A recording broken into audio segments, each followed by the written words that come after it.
It is the second day of former President Donald Trump's civil fraud trial in New York City. Trump was in the courtroom yesterday for the opening statements as he faces accusations of inflating the value of his net worth and properties. Robert Costa was in the courtroom as well yesterday, and he joins us now. Good morning, Bob. It's good to see you. Good morning. Good morning. Another day in the courtroom for former President Donald Trump, and yesterday's appearance was deeply personal for him, according to people close to him. I was there all day watching him, and this was because the Trump Organization, the business under scrutiny here, is something that's so intertwined with his life and with his political career. There's no victim. Former President Donald Trump was defiant, leaving court Monday, defending his business dealings in the face of a fraud case brought by New York Attorney General Letitia James against Trump, his organization, and two eldest sons. No matter how powerful you are, no matter how much money you think you may have, no one is above the law.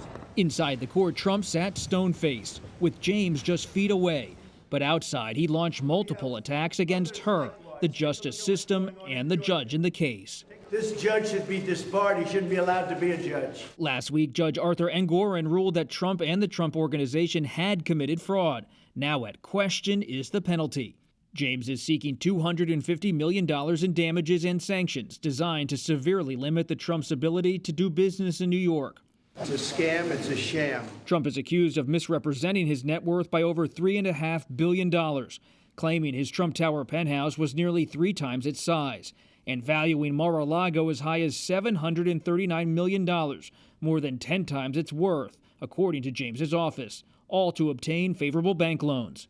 And in a deposition clip shown in court, former Trump fixer Michael Cohen said numbers were inflated so Trump could keep his high position on the Forbes list of the wealthiest Americans.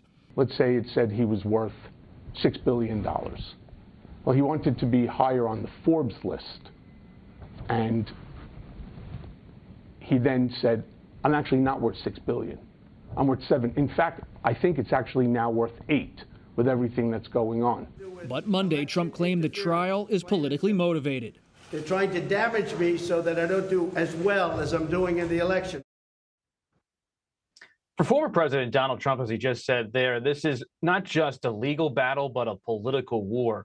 When I was watching him yesterday inside the courtroom during the breaks, he would step out into the hallways and express his grievances about this case and the justice system, lashing out about all of it to reporters. And it reminded me, in a sense, of being at a Trump rally. It was the same kind of rhetoric, the same kind of frustration with those he perceives as his enemies. Anne Marie? That is so interesting, because he had said that he would rather be campaigning. And I thought to myself, sounds a little bit like you are campaigning a little bit, former Mr. President. Bob, let me ask you about this. So there's no jury in this case. How does that impact these proceedings and eventually a ruling? It's highly significant that there's not a jury here. The judge said yesterday that he has almost all say in this case. He's already ruled before the trial even began, which is unusual. But a lot of this can get confusing, even to me all the time following it, because you have a judge who made a ruling that Trump did commit fraud before the trial even started. Now the trial starts, and the trial doesn't have a jury, but it's the judge at the end of the day who's going to determine how this all plays out.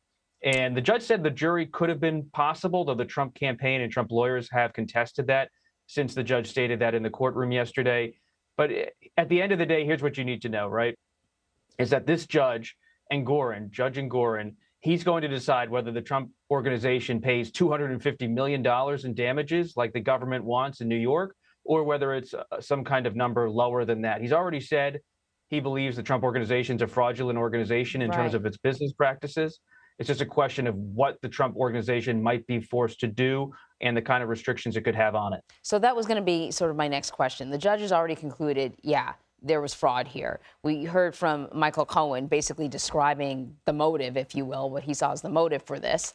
And so then the next step, is this really to determine, I guess, just how much the public was taken advantage of, what the losses are?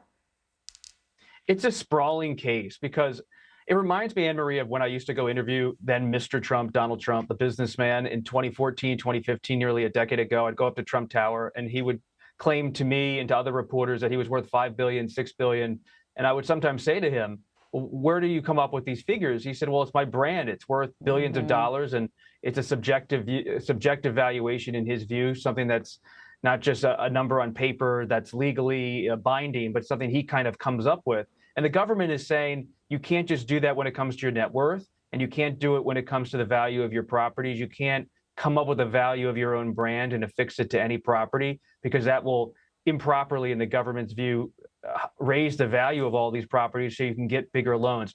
Now, the government has said it believes Trump has reaped hundreds of millions of dollars because of the way he has valued his properties in what they believe is an illegal way. And that's why they're trying to recoup some of that. At the end of the day, though, the judge might hear from different experts from the defense, from the Trump legal team, and maybe decide it's going to be a lesser punishment. And ultimately, Trump could appeal all of this too in further courts. His two sons and some business associates are also listed as defendants in this case. Could we see them testifying?